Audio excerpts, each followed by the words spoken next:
Coaching Cast listeners and viewers, this is Lisa. Just to let you know that Suzy has unexpectedly been taken into hospital with an appendicitis. She's had her appendix removed and is now recovering successfully in hospital.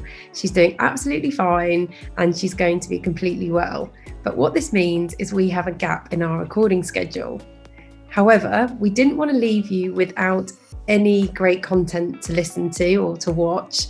And so what we've decided to do is to release the full interview with Mike Maher from Take a Deep Breath, so that you have some great tips, recommendations that you can take forward and continue to develop and enhance your breathing technique, following Mike's guidance that will help to support greater sleep and better well-being and health. So we hope you enjoy that, and we look forward to being able to join you again with some new content in future episodes over the forthcoming weeks. Lots of love from Suzy and I, and we look forward to seeing you all soon.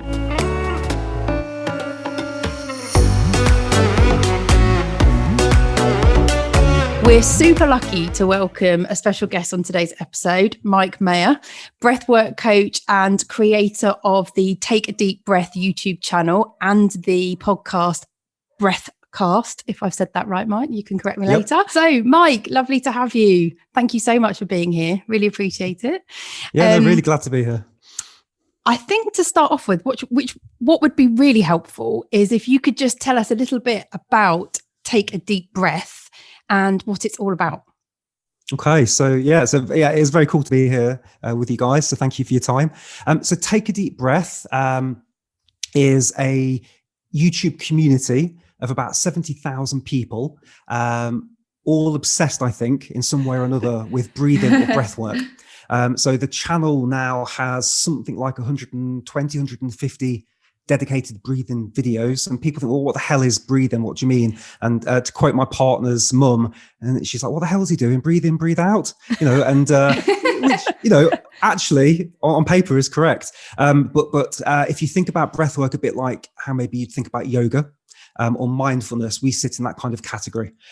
So breath work, it's essentially conscious breathing. So that's us taking control of our breath.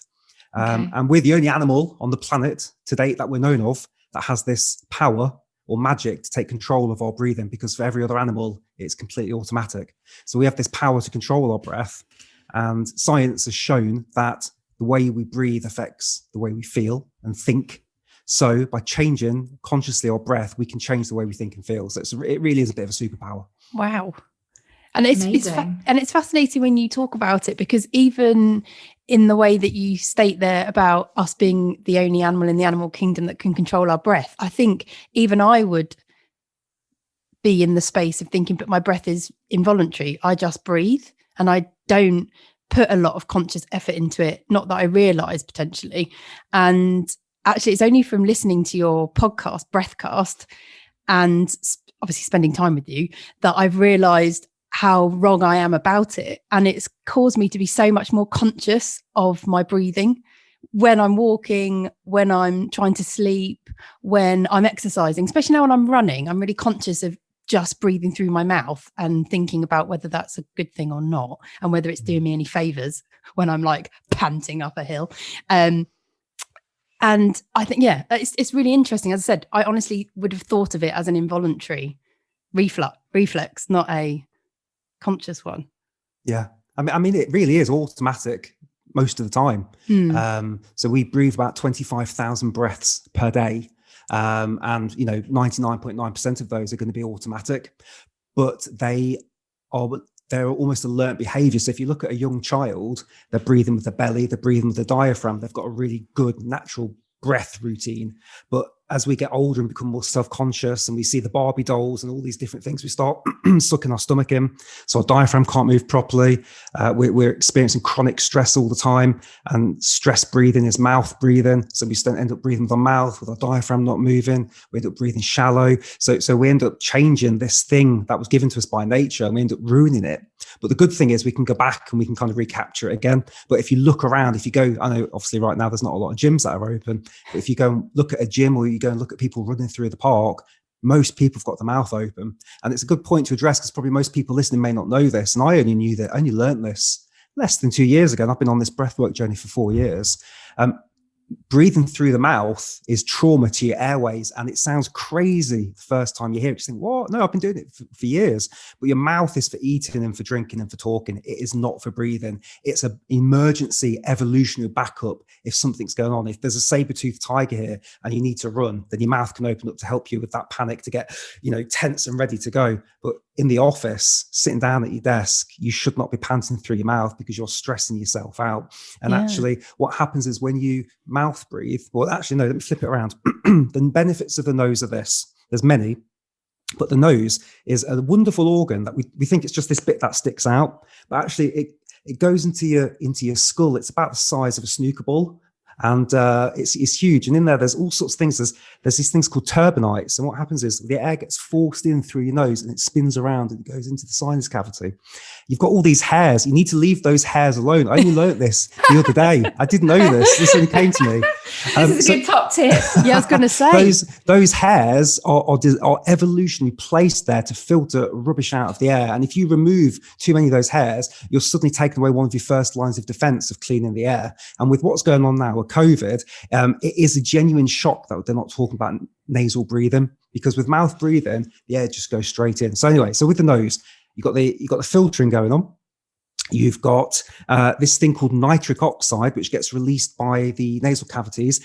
This sterilizes and cleans the air as it goes in through the nose. It also travels down with the breath into the lungs, and is also a way for the air to be absorbed better into the lungs. So if you don't have nitric oxide, I think it's like 20% harder to get the air into your lungs. So it does that. It filters it warms or cools the air. So if it's too cold outside, it'll warm the air for you. If it's too warm, it'll cool the air for you. Also, when you breathe out through the nose, you retain 42% more moisture. So again, if you think about at the gym, I'm running, you're losing so much more moisture, and you don't need to, because if you keep your mouth shut, you can use the nose. So it's a wonderful gift we've been given. It creates the right amount of pressure that we need as well. So the minute you're using this, you lose all those evolutionary benefits of 2 million years, and you just go to this. and the other thing as well is the nose is connected to the diaphragm and is connected to deep breathing. So if you think about your lungs, the gas exchange that happens between carbon dioxide and O2, it happens really at the very bottom of the lungs, really towards the end. If you're shallow breathing, most of your air is kind of sitting in the airway, it's sitting here, it's sitting at the top of the lungs. So you waste so much of your breaths. And I don't have the chart here, but if you breathe slower and less, you actually get more oxygen into your cells, which is just crazy. But actually, by panting through the mouth, what you're associating there is upper airways breathing. And if you ever watch somebody take a deep breath, I mean, maybe we can do this test for you guys now. Yeah, if I can ask you both to take a deep breath for me on the count of 3. 1, 2, 3. Yeah. So, Lisa, you'll have to watch this back. I didn't see it so much with you, Suzy, a little bit. But what you'll notice, Lisa, is when you took a deep breath, the shoulders rose. I know, I saw that as well. Yeah. And that is because you're conditioned, as most of us are, to have some form of this kind of upper airways breathing. And even though you use your nose, you might have that condition where, and I've suffered from this for years, I will suck my gut in because I've just got used to doing that. I've done that for years. As soon as you said that, I know I don't use my diaphragm, and it's intentional because I'm always sucking my stomach in. I've been doing that since I was a chubby kid because I was really overweight when I was a teenager, and I held my stomach in, and actually I saw it as a bit of a bit like a badge of honor that I could do it and that I still can do it. And actually it's totally false. I've got a massive gut, everyone. I just hold it in all the time. No one knows. I've just let out a secret. Same. I've got the same problem. And again, it was a bit of a lightning strike. I was like, I've been doing that for years, and actually I've got lower back problems. Lower back problems are associated with not diaphragmatically breathing properly, because when we think about the core is associated actually with your abs, and one of the best ways to get strong abs is to use your diaphragm properly. And so actually when we freeze the diaphragm, the whole system can't work properly. We can't take a proper breath, and the diaphragm has these other benefits. It massages the heart, and it massages your lower organs. So when your diaphragm's moving properly, you've got kind of all your guts there below, the diaphragm's pushing that down and massaging it. When it's coming up, it's massaging the heart. And there's, again, so many benefits connected to the diaphragmatic breath work. And most of us are freezing that. And we also wear tight clothes and belts, and we want to hide things. So there's a real pandemic of bad breathing because of just something as similar as something as simple as using I'm just belly. ticking off all these things at the moment. Going, yeah, I do that. Goodness. I've got lower back problems as well. I've got problems with my back. I always talk about the fact I have no core. It's useless. Oh God. And all this time there was me in the gym trying to do sit-ups, and actually I just need to breathe properly. Yeah.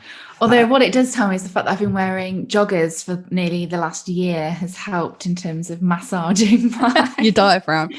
Yeah. diaphragm and my organs. Yeah, So brilliant. I'll take that as a benefit. so here's the good news. Your body wants to breathe properly.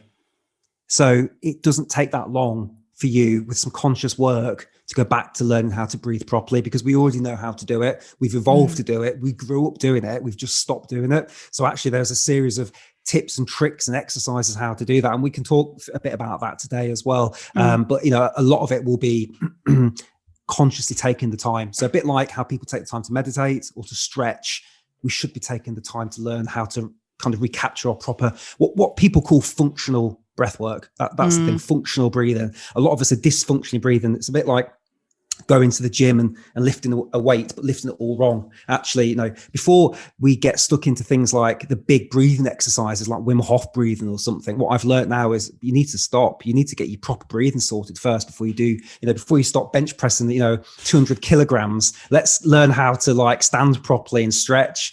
So I'm qualified in one discipline I'm qualified in called the Oxygen Advantage. And I'm actually last week and this week going through my second qualification, which is called Bataco. And that is more to do with kind of patience and helping people with asthma and that sort of thing.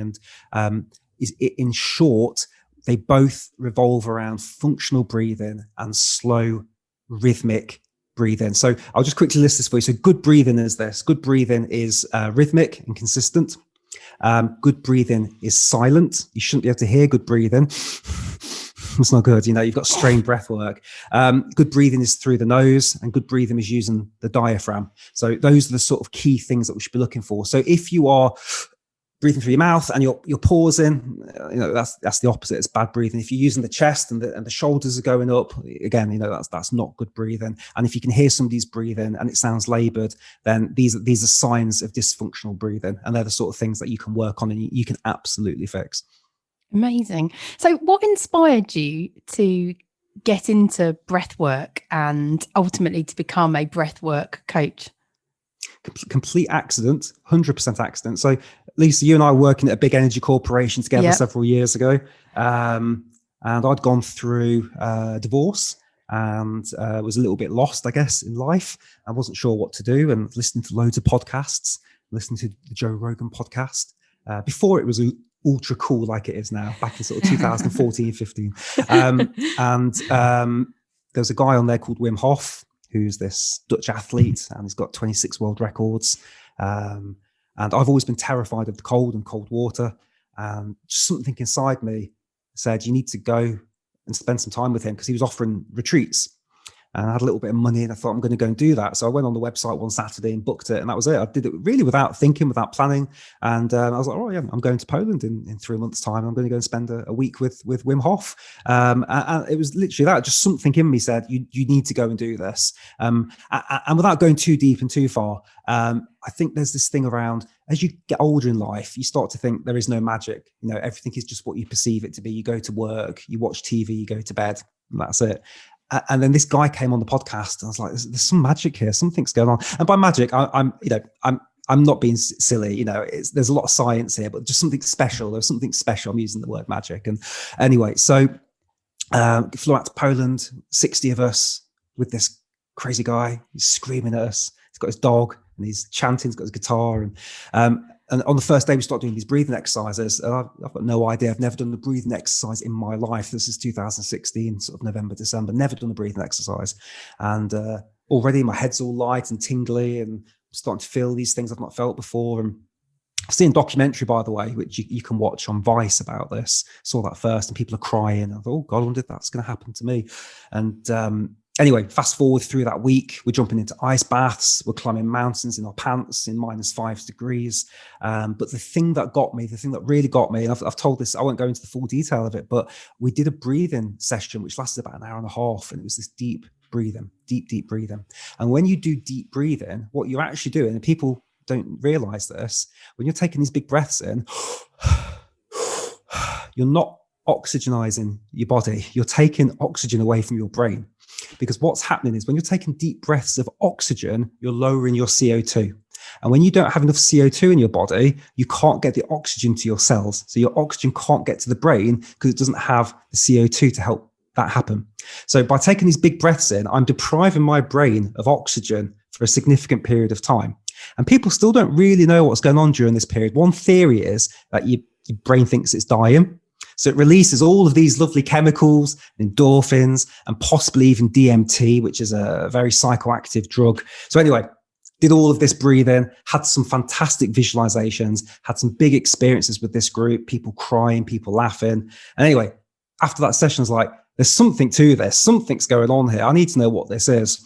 Got home, there was nowhere to practice this breathing because doing it by yourself was rubbish. You know, a group of 60 of us doing it. There's a real energy in the room and we couldn't do it. I was just sitting on my bed and this is rubbish. So I made a video how to do it so I could listen to it, and I put it on YouTube and just really forgot about it.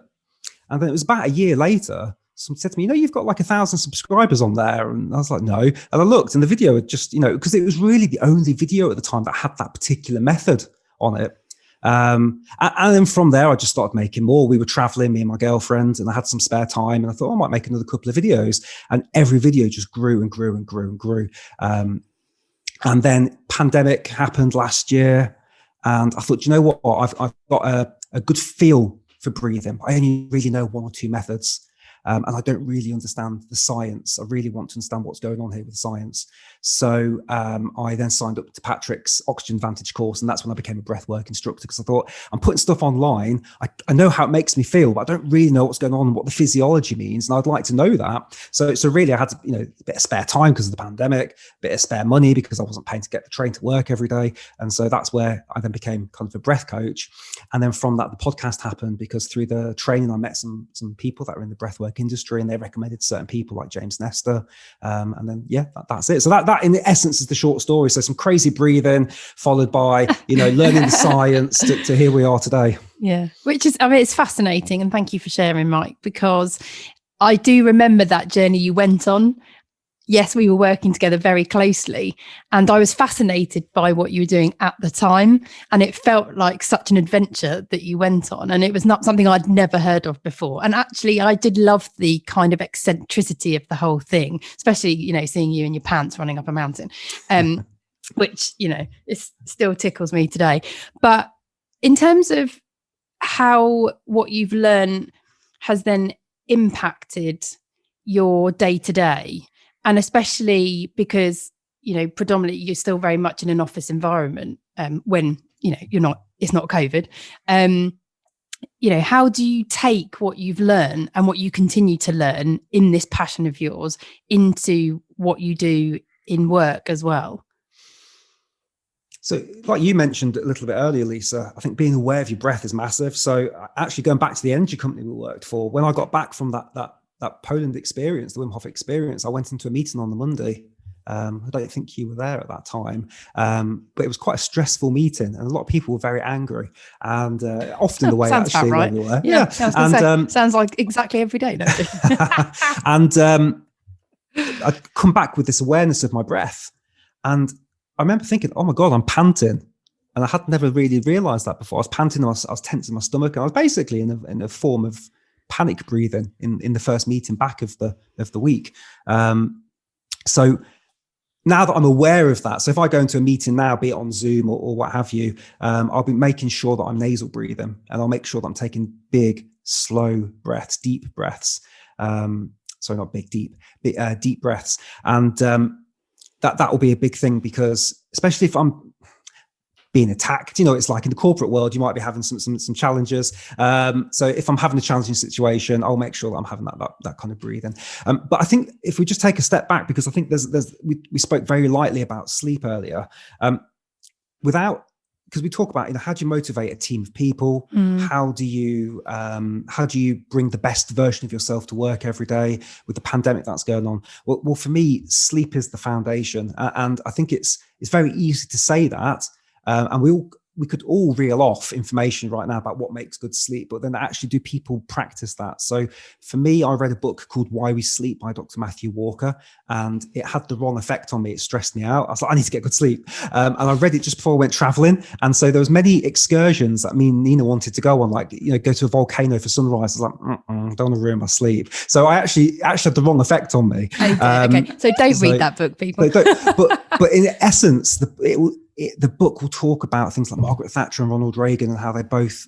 famously said, I get by on 4 hours of sleep a night, and both got Alzheimer's, and so it talks a lot about the benefits of sleep, but also the problems if we don't get enough sleep. So anyway, sleep and breath is very, very related. And an example of that will be, I can't remember what the stat is now. It might be 50% of adults are snorers. I had this stat the other day. Or do some form of mouth breathing during the night. The minute you go to mouth in your sleep, you can't get into the deep restorative states of stages 3 and 4, which means that you can't heal what's going on in your brain and body, but it also means you're not getting the rest you need. So what that will mean is you'll wake up easier, you'll be more grumpy the next day, you're more likely to overeat, you're more likely to be more emotional, and you're more likely to crave the wrong types of foods. So by having the foundation off, forget going to the gym, forget doing breathing exercises, you really have to get that foundation right, because that is the number one thing. So I think when we talk about how do you bring a motivated team in, how do you bring the best version of yourself in, how do you get through this pandemic, how do you do all those sorts of things, my number one tip would be sleep, and sleep linked with breath. So you might have seen I don't think I've got any tape here, but I don't really need to do this as much, but I've suggested to people in the past they can tape their mouth. I know we've spoken about it, and actually I have watched your episode, and I think your YouTube video where you tape your mouth, and I know you said this isn't for it's not for the faint-hearted, because the first time you do it, it's going to feel pretty scary, especially if you are a mouth breather, which you may not even realize you are, which I think is even more interesting, because I'm assuming then when you do tape your mouth up for the first time, if you weren't aware you're a mouth breather, that's going to be bloody terrifying when you're like, can't breathe at all. But yeah, sorry, you talked to us about the mouth taping. Yeah, no, well, I mean, in essence, you just want a little bit of tape here, so you can still breathe outside. So just over the kind of really like little easily. Middle part of your mouth. Yeah, the way that James Nestor described it is a Charlie Chaplin mustache size amount, just here. And I wish I had some here. Sorry, it's the micro pore tape you put. Yes, I know the one you mean. Wounds. It costs like £1 from the chemist. So what happens is if you're over breathing during the day, so if you're over breathing during exercise, you're a mouth breather during exercise, then it all links. So you're probably over breathing in rest, and you're probably over breathing at sleep as well. So you've got to kind of tackle all the things, and then they'll kind of all kind of build on each other. So sleep is so important. And if you're waking up for wee in the night, if you're waking up with a dry mouth in the morning, and if you're waking up grumpy, you're more than likely probably got some sort of mouth breathing going on there at some point. And we're not quite sure why it happens, and it doesn't fix itself either. That's the sad thing. So there isn't a piece of going, if I just wear the mouth tape, eventually my mouth will get used to it. Some people just open their mouths at night, and the tape's just like a little hack to get around that. But what happens, I found, is the more you do it, the more that you just kind of get used to nasal breathing, and the more you tolerate the nose. I had a friend, and we were camping, and he didn't even know he was mouth breathing. I was like, you're mouth breathing at like 3 a.m. And he would put the tape on, but he would rip it off the next morning, because he just needed the air. He needed the air so much. So it's something you have to persist with. And it's not for everybody. But putting that to one side, you can still, there's many things you can do for getting great sleep. I don't know if I've shared these crazy glasses with you guys in the past. Very Matrix. Yeah. So for anyone who's listening, these are red Perspex, very much like the sort of thing that Lawrence Fishburne wore in The Matrix, I would say, or even Neo actually, but they're just red. Very trippy. I think you've overcomplimented my awfully looking glasses. So you can spend £200 and get some beautiful ones, really fashionable, or you can spend 15 quid on Amazon and get these ones. And what they do is they block out blue and green light waves. So you only see red. So if you imagine Terminator 2 at the end, when you're looking through the eyes of Schwarzenegger, that's what you're seeing. And you think, well, why the hell would you want to do that? And it's because all the screens we look at, even if you put blue light mode onto your screens, if you put night mode onto your phone, it's still chucking loads of blue and green light into your face. And what that's doing is it's sending signals to your brain to say, it's midday, you shouldn't be going to sleep because it's, there's danger outside and it's midday, so you need to wake up. So you can still fall asleep after looking at your phone, but again, you won't get into the lower levels of sleep. So by wearing something like this, when the sun goes down, you can still enjoy staring at your TV, staring at your phone. So it's a bit of a hack, because a lot of people say you shouldn't watch TV when the sun goes down. You shouldn't look at your phone before you go to bed. Well, actually, for some people that relaxes them. So something like this can be a little hack for you to do that. So yeah, just worth considering off Amazon, something like that. Anyway, I digress all over the place. I think sleep is really important, and the sleep will get you to where you need to. And then the breathing exercises, as in slow nasal breathing, is what I bring into the office to go back to answer your question. Yeah. And so sleep, I think, is a topic that comes up quite often, actually.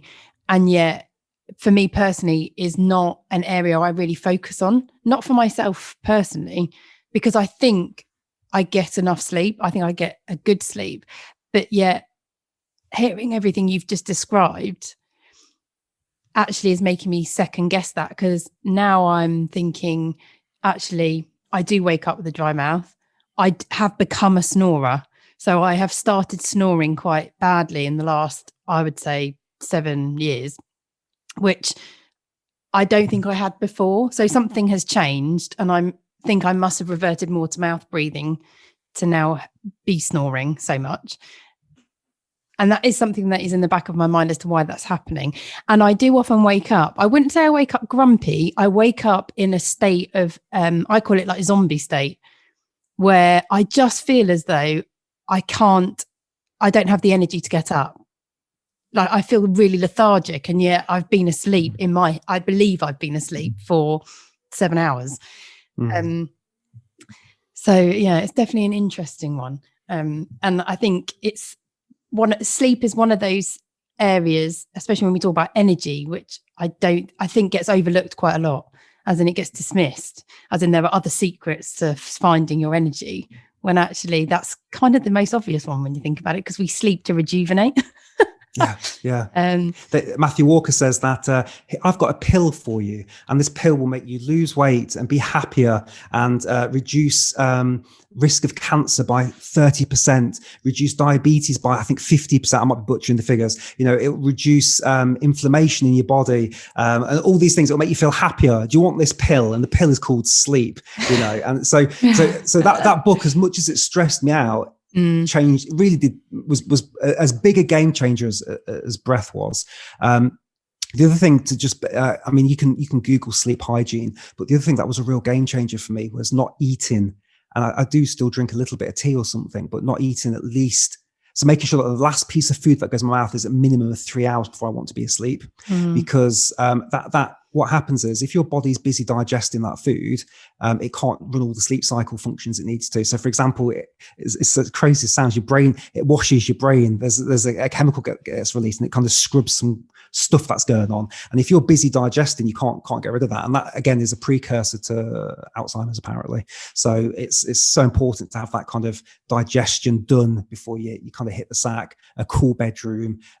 We've got red light. Nina thinks I'm crazy. We've got a red light bulb in the bathroom. It's one of the ones you can change colours. We've got red light bulbs in the lounge, and we've got a red light bulb next to my bed. So at night, and we also use candlelight because that's awesome for sleep. But we just put all the red lights on, and then that way, nothing's jarring me back to wakefulness again, because I can walk around the house and not have to worry too much. And what benefits have you personally seen from taking all these steps to improve your sleep and your breathing? Yeah. Well, sleep was always something I struggled with. So we've invested in a really good mattress. We've invested in really good organic wool duvet cover. We've invested in really good sheets as well. And it's difficult, isn't it? Because it's like you could say, well, what are the benefits of taking a multivit every day? Because I feel the same. It's like, well, yeah, so there's definitely a little bit of placebo, I think, going on there, going, well, I've invested in these things. But if I think back to probably just before I started working with you, Lisa. So if I go back to maybe 2015, 14, I was drinking probably too much. I was a midnight snacker. And didn't really respect sleep at all. I was very much one of those, you'll sleep when you're dead kind of things, just live your life and burn the candle at both ends. And I was, 5, 6, 7, 8 years younger then as well. So if I look back to that period to now, I'm definitely a more functioning human than I was then. I think it's something like you've got 30% more concentration when you've had a good night's sleep. So if you think about that, think about what you're trying to do at work. We talk about personal development plans.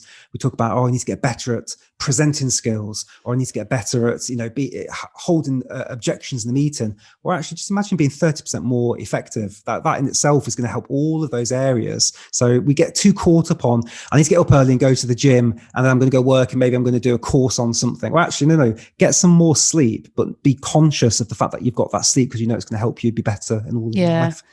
Yeah, and how that changes then your mindset, and how you, as you said right at the start of this, when talking about breath work, actually how it makes you feel and how you're thinking about things.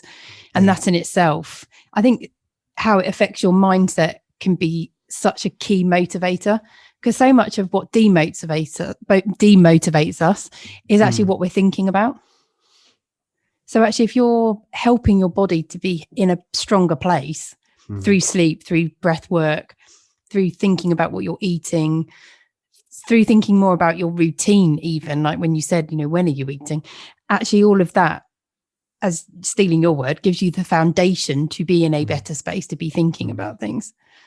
And I think that's so important right now, because unfortunately, what's going on around us is not necessarily helping our mindsets. No. And all of that is going to demotivate and cause anxiety and additional stress. Yeah. And for everybody who's still working full time, working from home, you've still got the same stresses at work. They haven't gone away, actually. You've still got a job. You've still got goals. In some ways it's worse, because you don't have that buffer period where you're traveling home and you can kind of decompress a little bit. You finish work and you're in the lounge, and you've carried it straight away with you. So you have to be I think routines now are more important than ever. I know for some people, they don't even need to get dressed. They can just go to their computer and log on and start working, crawl out of bed in within 3 minutes. That, maybe they're speaking to customers, and that's not good for you. You need to have those routines. Yeah. And we've talked about that in some of our previous episodes about how to, the benefits of working remotely, as well as the negatives, and how to better manage those negatives and get more of the positives. And talking about boundaries is what we've talked a little bit about, so that you're really clear about the structure of your time and your day, and that working doesn't just become this endless, never-ending cycle. Yeah, where you have no rest, which, coming back to your point, Mike, is in terms of what you've talked about here about energizing yourself and motivate yourself. Rest is so critical. It's really interesting. So how can people learn more about you, Mike, and breath work? Where can they go? Yeah, so if you go to YouTube and type in "take a deep breath," and you see a big pair of pink lungs pop up, that's me. And on Instagram, it's takeadeepbreath.co.uk. So that's our handle there. And soon there will be takeadeepbreath.co.uk, the website. But as of yet, no. So YouTube and Instagram are the places to find me and us and all the videos. Yeah, and the podcast, of course, as well. Don't forget the podcast. Yeah. So, how can I forget the podcast? How can you forget the podcast? The podcast is on the YouTube channel, but you can also go to iTunes and wherever you find your podcasts, and we should be there under either Breathcast or Take a Deep Breath. Yeah, you can find it under both. Brilliant. Thank you, Mike. And there's so much great content there. I've learned so much from listening just to the 1 or 2 episodes I've picked up on top of obviously speaking to you and the fountain of knowledge. But I do think, like we've talked about a bit before, and it will be something we repeatedly talk about through this podcast, the Coaching Cast, is awareness and raising your awareness. Because once you know something, it's very hard to forget it, I think. And all the way through this interview with you, Mike, all I've thought about is my breathing and how I can breathe more from my diaphragm, which I'm keen to explore, because I know what started out as something I was proud of, I don't think I'm going to be that proud of for that much longer as I'm getting older. So I need to stop sucking my stomach in and just accept the gut and work at it a bit more authentically, probably, and create some actual abs. So if diaphragm work and breathing is going to help me to do that, I'm all for it. There's a good little device, actually. Just quick, if I've got it close by. So I got this sent to me the other day. I'm not sponsored by them. O2 trainer by the UFC world champion Baz Rutten. And essentially, it's so simple. And you can use a balloon. But what it basically is, it's a little mouthpiece like this. Oh, yeah. And you create your own resistance. You've got all these different little caps. Can't remember how much it is, but I think it's about $50, this one. And what it does is you put it in your mouth, like a wally. Take a breath in through the nose and you just breathe out, and then you kind of fall forward. And you repeat that about 30 times. And if you imagine when you blow loads of balloons, what you're doing is it gives your diaphragm a workout. So if your diaphragm's not really used to being used, go slow at the start. And again, you can do it with the balloons. So if you go and get a pack of balloons, this will get your diaphragm moving, something like that. So when you take a breath, it's not just your belly that's moving forward, your ribs open and move out, and your back actually expands as well. It's the whole thing. But we think it's just the belly that moves, but the whole cage opens, and that's what creates the pressure. So do some stretching. It's really good, like that. Yeah, open up the rib cage and do some twisting. So twisting, stretching, and get some balloons. And I think if you can apply some of those bits, and with the twisting, I'm not doing it properly for you there, but you want to get your hand and you really want to open up and keep it properly open for a good 30 seconds. And then just breathe into it. For those that can't see, my hand's above my head, all the way over to my other ear, and I'm just kind of leaning on the opposite side. And then the good thing is, if you've got a chair like this. This feels good, actually, Mike. Oh, I'm really stiff. My ribs are really stiff. I don't. That's you can grab both sides of your chair, and I've kind of got my thigh to the side, and you just twist around as far as you can and breathe out at the same time. All through the nose, yes, Mike. In and out through the nose, yeah. So do some deep twists, and go slow if you've not done it at the start much, because you're going to hurt yourself. But twisting, getting those muscles moving, that's really going to help your diaphragm, and then suddenly all your breathing systems running a bit more efficiently. So give that a go. Let me know how you get on. Yeah, fantastic. These are good top tips. These are great top tips. I'm going to stop doing. Number one tip though: shut your mouth, use your nose. Shut your mouth, use your nose, breathe from the stomach. Yeah. That was some heavy breathing on the mic. No, you haven't stepped into the wrong podcast. This is